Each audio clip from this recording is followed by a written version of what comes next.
제 유튜브 영상 중에 50만 회가 넘어가는 영상이 하나 있어요. 그게 통장이 압류됐을 때 압류된 통장을 풀어서 돈을 찾는 방법에 관한 영상이거든요. 그거를 이제 보시고 이 법무사가 이 분야의 전문가인가 보다 해서 저를 간담회 초대를 해주신 거죠. 그 간담회 가서 제가 막 열변을 좀 토했죠.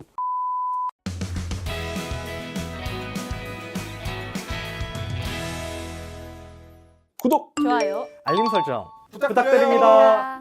안녕하세요. 법무사TV의 윤동현 법무사입니다. 안녕하세요. 배수연 법무사입니다. 안녕하세요, 김기찬 법무사입니다. 네, 오늘은 여러분이 법무사TV에서 많이 봤던 두 분의 게스트가 나오십니다.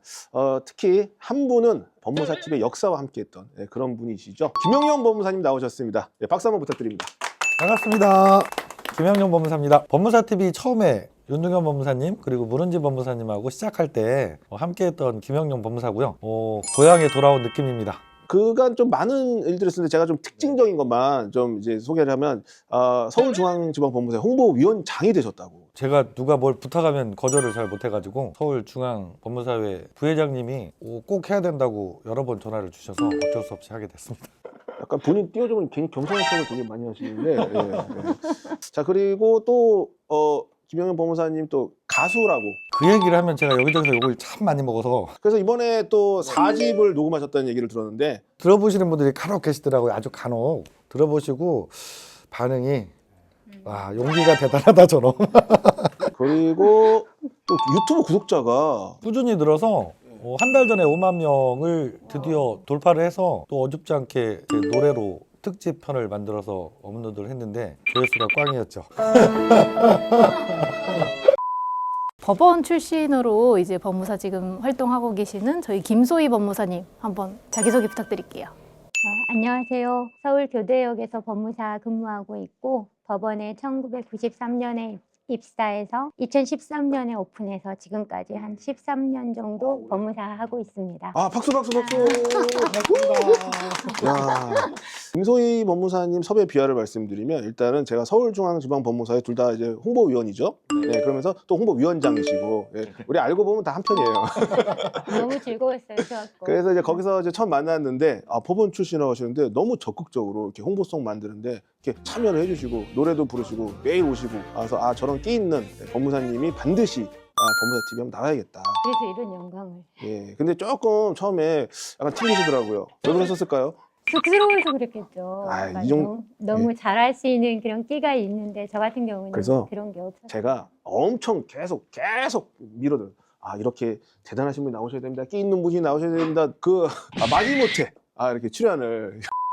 김영현 법무사님 또 회생 파산의 어떤 또 대가로서 이름을 또 휘날리고 계시지 않습니까? 한 우물만 줄기차게 판 거죠. 뭐 법원에 또 나가시고 막 그러시잖아요. 네, 제가 법무사 생활을 하면서 그 가장 보람이 있었던 일이 최근에 있었어요. 전국민 압류 방지 통장이라고 압류가 안 되는 통장이 국회에서 통과돼서 내년 2월 1일부터 이제 시행에 들어갑니다. 제 유튜브 영상 중에 50만 회가 넘어가는 영상이 하나 있어요. 그게 통장이 압류됐을 때 압류된 통장을 풀어서 돈을 찾는 방법에 관한 영상이거든요. 그거를 이제 보시고 이 법무사가 이 분야의 전문가인가 보다 해서 저를 간담회 초대를 해주신 거죠. 그 간담회 가서 제가 막 열변을 좀 토했죠. 그게 다행히 법률안까지 발의를 해서 추진하겠다고 하셔서 추진이 되어서 국회 본회의를 올 초에 통과를 했고요. 내년 2월 1일부터 시행이 돼요. 뭐 연체되신 분들, 신용불량자분들 이런 분들도 안심하고 한 개 계좌는 압류가 안 되게 185만 원까지 자유롭게 매달 입출금할 수 있는 통장이 만들어집니다. 박수를 한번 주시죠.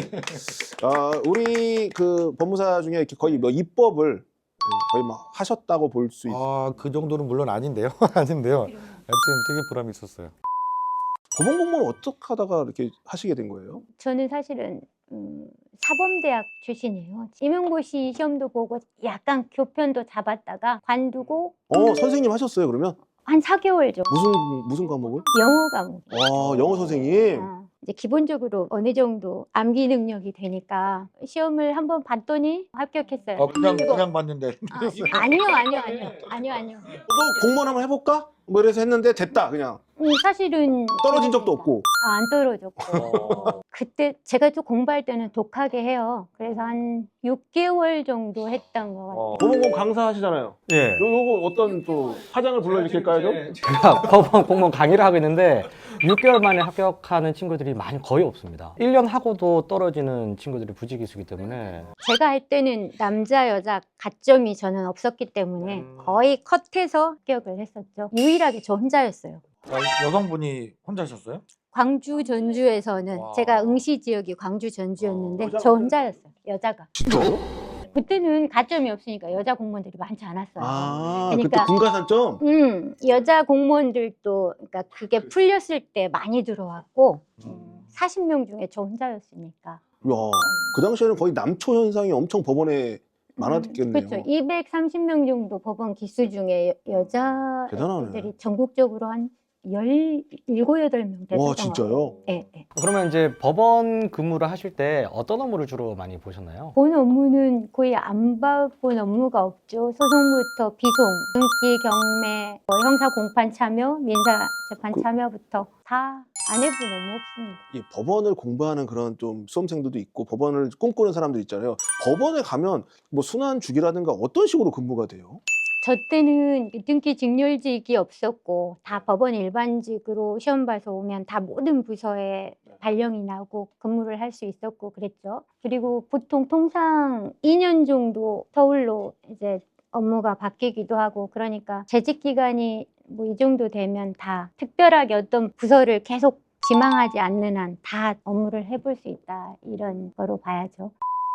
법무사님 개업을 시작하셨을 때 교대에서 이제 개업을 시작하신 게 그럼 법원 출신으로서 좀 익숙한 지역에서 개업을 하시고 싶으셨던 그런 게 좀 있으셨을까요? 그것보다는 통으로 전세를 얻을 정도로 좀 편하게 하고 싶었어요. 법무사님들 몇 분 하고 해서 거기서 차임받고 좀 편하게 일하다가 지금은 아니고 그래서 그때 뭐 협회에서 업무감사 같은 거 오잖아요. 오면은 제가 혼자 이렇게 나가서 인사하고 하니까 사무실 크고 그래서 괜찮은 법무사님인 줄 알았다 이렇게 말한 사람이 있어요. 서울로 온 거 정말 잘한 것 같아요. 법무사 이제 개업하고 이제 그러면 지금 거의 10년 넘게 하셨잖아요. 뭐 좀 어떠셨어요? 법무사 해보니까. 전 해보니까 어느 정도로 생활에 여유가 있어서 그런지 그냥 또 욕심도 없고요. 여유는 어디서 나오는 거죠? 제가 열심히 벌고 잘하든 못하든 저는 지금 주식도 하고 그래요. 법무사님은 어쨌든 본인의 사무실을 자가에서 내가 사서 시작을 하신 거잖아요. 그리고 이제 임대업을 하시면서 후배 법무사들을 또 영입을 하시고 시작 자체가 좀 다르네요, 그죠? 대단하십니다. 네. 근데 지금은 왜 어디 갔나요, 그 사무실? 다 처분했죠. 다 처분하시고. 그 혹시 지금 그러면 일하시면서 주된 업무가 있으시다면 어떤 업무 하실까요? 좀 이런 답변을 하면 아마추어 같아요. 뭐 등기를 합니다. 뭐 김영용 법무사님처럼 회생 파산을 전문으로 합니다. 이렇게 해야 되는데 소송은 변호사가 직접 법정에 참여하고 하니까 주로 할 것 같은데 저는 의외로 그 소송 부분을 많이 하고 있고요. 저를 한번 방문해서 인연을 맺은 손님들이 계속 이어져서 그냥 편하게 돈 벌고 있는 것 같아요. 법무사님 말씀하신 것 중에 되게 공감 가는 내용이 사무실 운영이 편안해지겠구나라고 생각했냐면 전체 사건 중에서 소개 건수 비율이 높아지는 게 느껴졌을 때 맞아요. 제가 지금 한 달에 매달 그 사건 중에 한 30% 정도가 소개건이거든요. 회생도 소개가 많이 들어옵니다. 근데 법무사님도 이렇게 열심히 의뢰인들 사건 하나하나 잘 챙겨주시니까 소개가 계속 들어오시잖아요. 전혀 네. 하지 않고 그래도 쫄것이. 그러면 사무실 운영이 좀 편안해지거든요. 법무사가 너무 등기에 좀 치중이 되어 있잖아요, 지금 이미지가. 그래서 송무를 많이 하시는 어떤 법무사님으로서 좀 이렇게 소송에 대해서 법무사의 어떤 그런 좀 노하우라든가 좀 법무사가 소송을 이렇게 잘할 수 있다. 뭐 이런 좀 뭐 얘기를 좀 해주시면 어떨까? 정말 어려운 질문이다. 일해 보니까 이제 제가 모셨던 판사님들이 뭐 상대방으로도 뭐 소장도 받게도 되고 또 같이 경매 같은 거 협조해서 서면 작성한 경험도 있게 되고 또 되게 다양하게 다 하시는구나. 그죠? 사실 그래요. 그러니까- 행정소송도 하고 행정소송도 하시고. 네, 사실은 많이 어렵긴 하지만 세무서 관련 소송도 해서 이겨본 적도 있고요. 그거 되게 힘드시겠어요. 직접 막 소장 다 쓰시면서 이렇게 하시는 거잖아요. 저는 재미있던데요. 그 데이터들이 하나하나 축적돼 가면서 다 비송하고도 많이 접목이 되거든요. 경매권 이런 거에서도 부당하게 세무서가 교부 청구한 것들도 꽤 많이 네. 있어서 그런 것도 해보고 어려운 사건 이렇게 해결해 가면서 공부하시면서 공부하는 것도 이렇게 재밌고 성취감 같은 걸 되게 많이 느끼시는 스타일이시구나. 진짜 법무사님을 모신 것 네. 같아요. 법학이 본- 천직이신 것 그냥 같아요. 본받아야 될 만한. 그 법무사 하면 보통 되게 단순한 업무만 한다라고 국민들께서 아시잖아요. 등기 막 이런 것만 생각하시잖아요.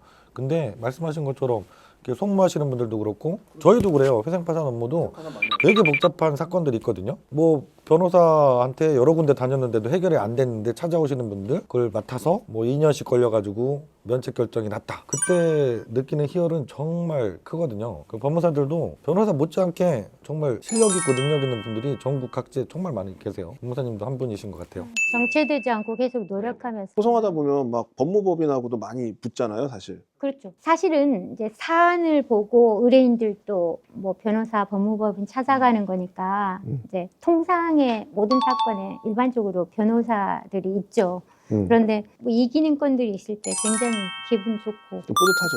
네. 예. 아주 중요한 질문 하나 갑자기 생각났습니다. 예, 법무사님 상당히 당황스럽게 제가 한번 만들어 보겠습니다.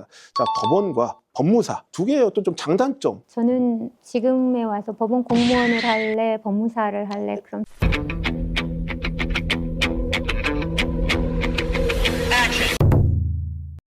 하나 궁금한 게 점심 때 또 이제 샷터 내리잖아요. 대한민국이 아마 법원밖에 없을 겁니다. 근데 처음에 법원도 그 문을 열었던 기간이 있었어요.